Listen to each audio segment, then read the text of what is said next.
Welcome to the social circle where creators come together to turn ideas into impact and goals into a reality. I am Candace, and this is Jennifer. Good morning, good afternoon, and good evening. And I'm so glad you're joining us from wherever you are in the world. Happy to have you here. Okay, Jennifer. How Yes, many ma'am. times have you stared at your screen, wondered what to post, and got frustrated and walked away? Or sat there for hours doom scrolling because you have no idea what to post? The doom scroll is the worst. I gotta say, that was my Achilles heel. I would pop online and I would look at what everybody else was doing and think, oh, that's okay. I could do that too. And I would try and it would fail miserably. And then it was like, well, it worked for them. Why didn't it work for me? I'll do something else. Maybe it was that video. Never dawned on me that I never understood what was actually happening. Exactly.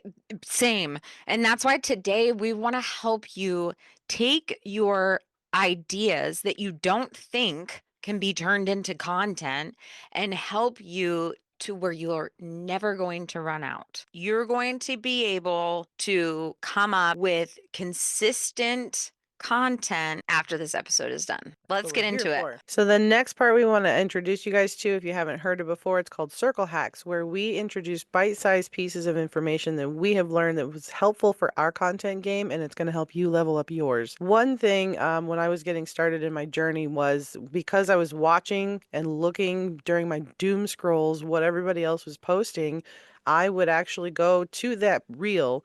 And if I found a piece of their reel that I found or wanted to recreate myself, I would copy it. So I would either do a screenshot or I would copy and paste and put it into the Notes app in my iPhone. And I would take usually the hook and I would focus on the caption or the description below the reel of what I was trying to recreate for my own content ideas because I saw something that I wanted to study and rework. So I would have labeled different notes in my phone that would say content to try, content to study, content to reuse. And then I would just add to it and like space it out in between each note in each folder that I had. For me, that just helped me kind of go back and recognize, okay, this is where I struggle, this is where I'm okay, this is where I'm excelling. So that for me was something that was extremely helpful, was using the phone app in my phone to just take my notes. And I think Candace had another approach that was helpful for her. I think the best thing is to just keep some type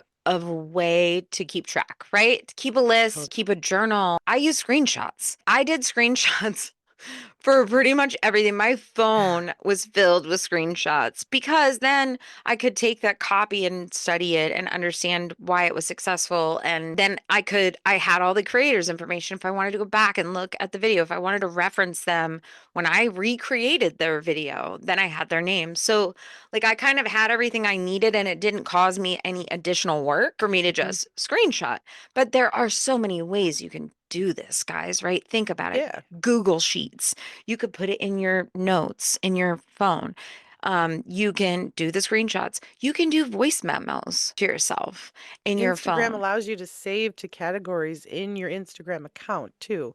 So when you find that reel, if you don't want to write it or copy and paste or screenshot, you can also just save that reel to your personal filing inside of Instagram, which is a really cool tool that Instagram offers as well. Forgot And about you're that one. hooking up the creator by saving their video. Exactly. So ideas will pop up at the most random times. I am a million ideas in the shower girl, and I've always been like that. I don't know why. I would walk into work at 0700.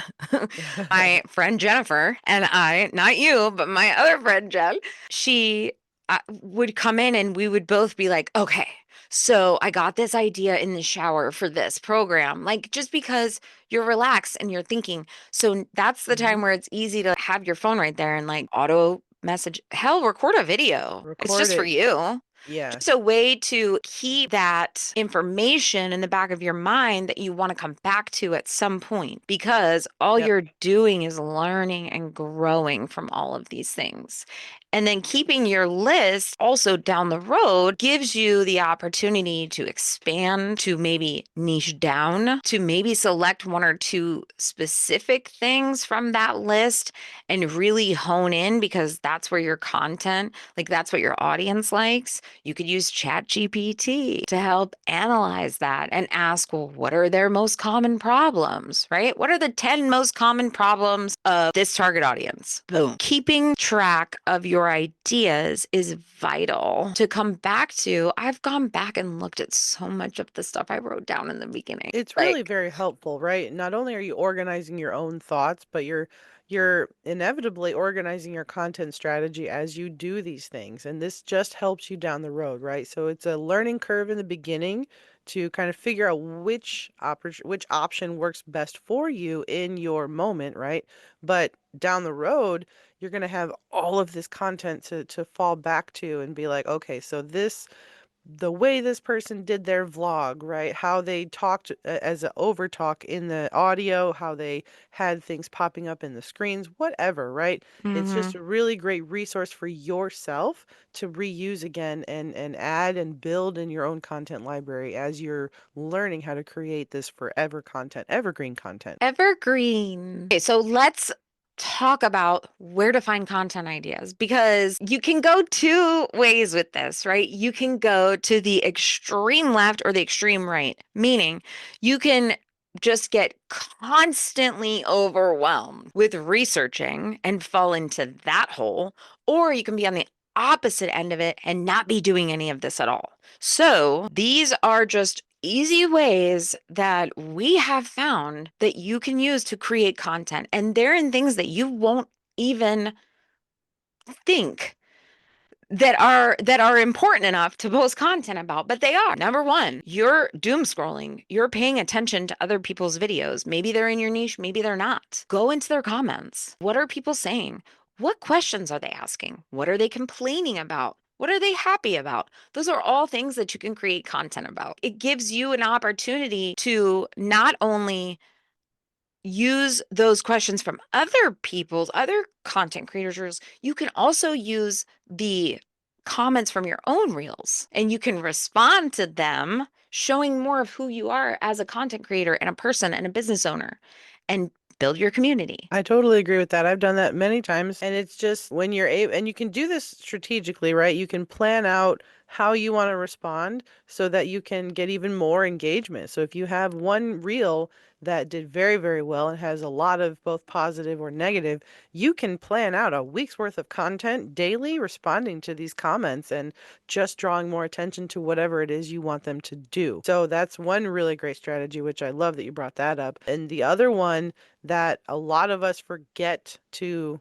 utilize is our own personal what's happening now in our lives experience. For my example here, I'm a parent, I'm a working mom, and I'm married because that's the kind of content that I focus around. I pretty much spawn off my ideas based on interactions that have been happening with my husband, my kids, me just turning almost 40. So a lot of the thing that, you got to remember too is a lot of people are watching you like a fishbowl, right? So we are just always peeping inside from the outside. We want to see what you're doing. It draws us in a lot more. So one great thing that you can always rely on is thinking about through your day. What is it that you're doing every day? And I know creating styles of content, we call them like Get Ready With Me or Behind the Scenes or A Day in the Life. Those are just styled videos, right? You're just basically watching us do whatever it is we're doing. So we could share on our feed us recording this podcast right now and tag it as, here's our hook, come join our podcast with us or something like that. So it would just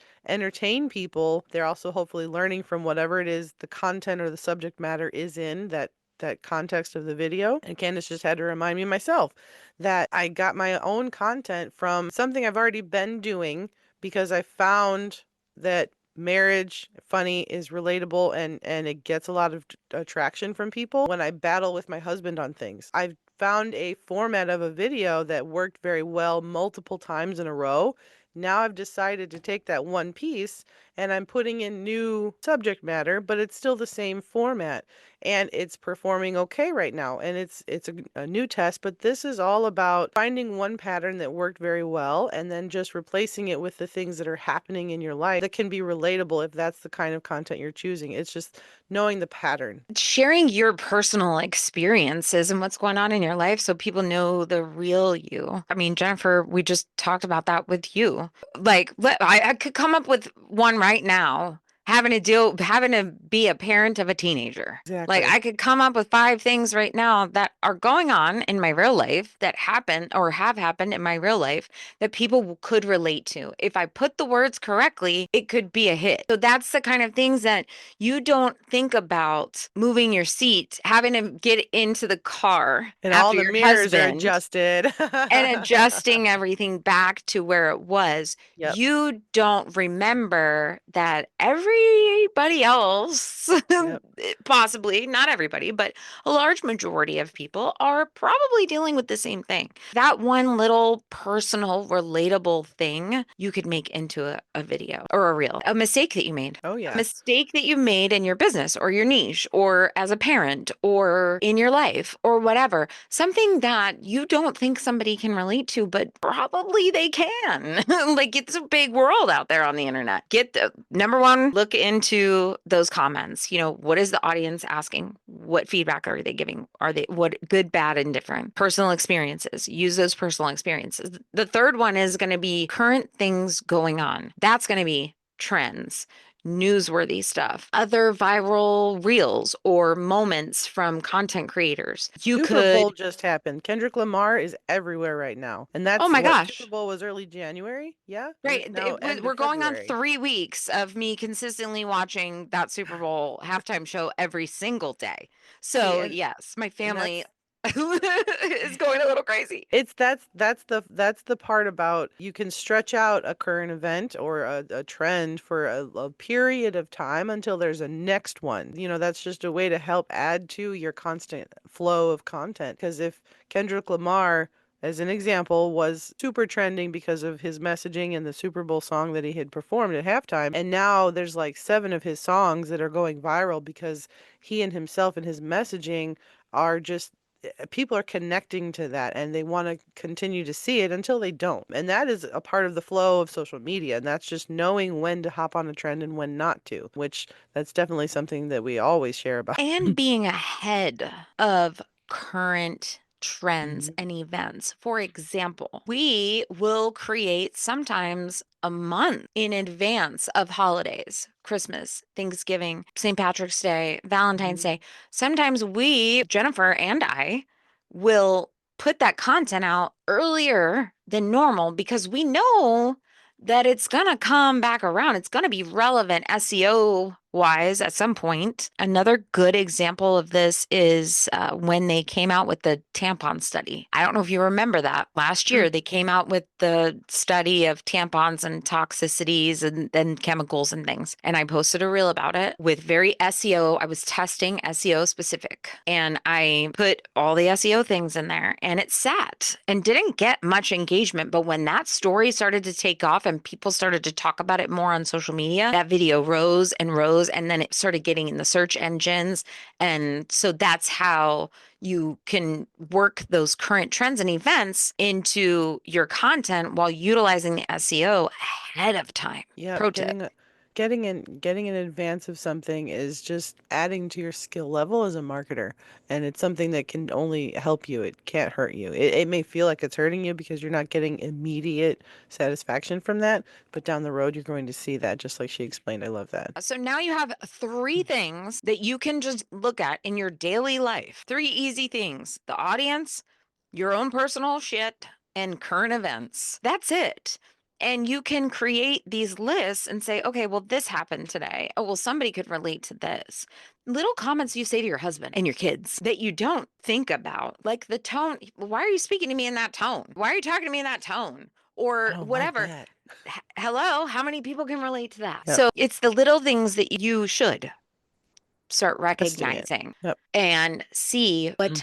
other people can relate to or like gather from it. How will they comment? Will it be good? Will it be bad? Will it be confrontational? That kind of thing. Agreed. I want to go into our next topic of interest, which is something we like to call the social spotlight, where we're just basically giving you breakdowns on what's currently hot right now in the digital world that helps give you tools to use every day with all of what we're talking about. Found this one especially helpful in the beginning because one, wasn't getting a lot of people commenting on any of my reels. So I'm like, okay, how do I start the conversation? What is something that is being stated or asked that I could answer? And that tool that I found under our social spotlight here is something called answerthepublic.com. This is a website that helps you to brainstorm. If you're not currently skilled with noticing your own personal stories and all of those things, that's fine.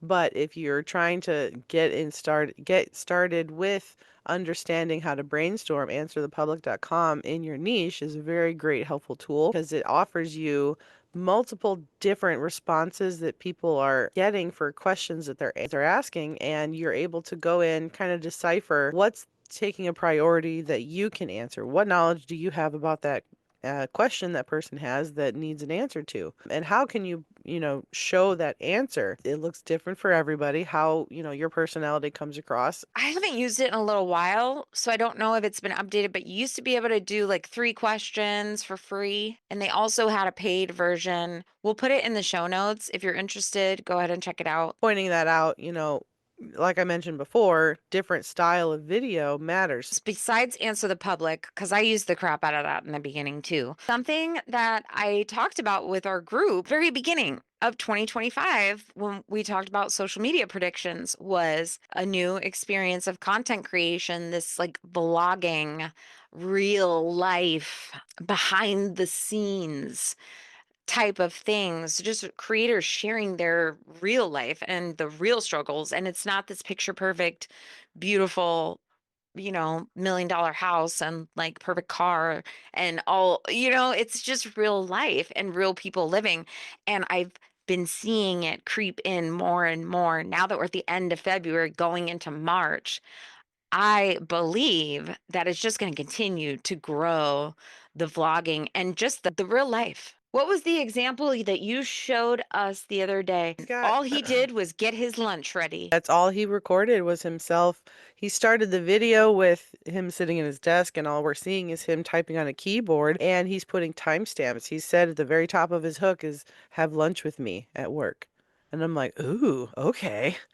So then it's a 30-minute break, and he timestamps nearly everything that he's doing in 27 minutes of his lunch break, but it's very short form. I want to say that video was less than 30 seconds because he very well skilled with recording different movement as he's walking from his desk space to his kitchen space where he's making his lunch and then walking back. He's eating, he's throwing the trash away, and then he's like going back to clock in for the day. This was so intriguing to me and it related so well for me because I'm like, that is me right now. I'm clocking in every day and I'm having to take a 30-minute break to eat a crappy lunch. And that's something that when I looked and I realized, okay, so this kind of content piece, a lot of people are going to relate to this because it's something so many Americans and everyone worldwide are doing, taking a break at work. So it doesn't have to be in an office. You could be a construction worker and you're just sitting under a tree, right? Eating your lunch in the grass if that's where you are. I don't know. But it can be something as simple as recording that. It doesn't have to be so overly edited and overly produced like some of these creators on these apps do. A lot of people will connect with you on just the humanity of what you're sharing in your everyday.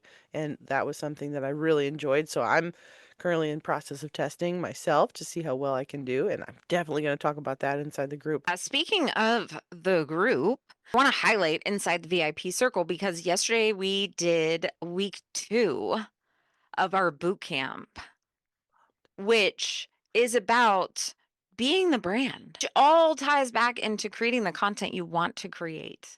If you are creating content about fixing up cars and you don't know a thing about cars, you're probably creating the wrong content. Trying to teach people how to make money online, you probably maybe want to show people how to make money online. Those are just things that in the beginning we didn't think about. And that's why we have structured our boot camp. The first thing is your mindset, 100%. because after that, 100%. I you have to agree. work on yourself and building yourself as the brand, Yeah. because you are the product, not what Yep. you promote or what you sell. Like, you are the product, you're the brand. If you need some help with your content creation, check out our boot camp.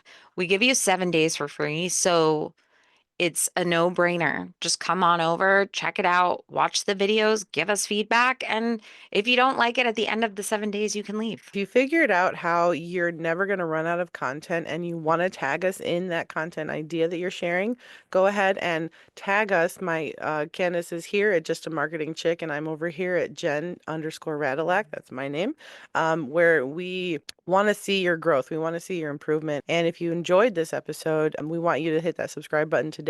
And if you're ready for more, you can join our VIPs for next level support, and make sure you go to that bootcamp mindset section, where we're helping you figure out from beginner content all the way to scaling your business. And please remember to like and follow our podcast so that you can continue getting these weekly updates. You guys, planning ahead reduces your stress. It'll help you keep posting consistently. And just remember that content ideas are literally everywhere. You just have to know where to look and how to view it. Have Have a a great great week. week.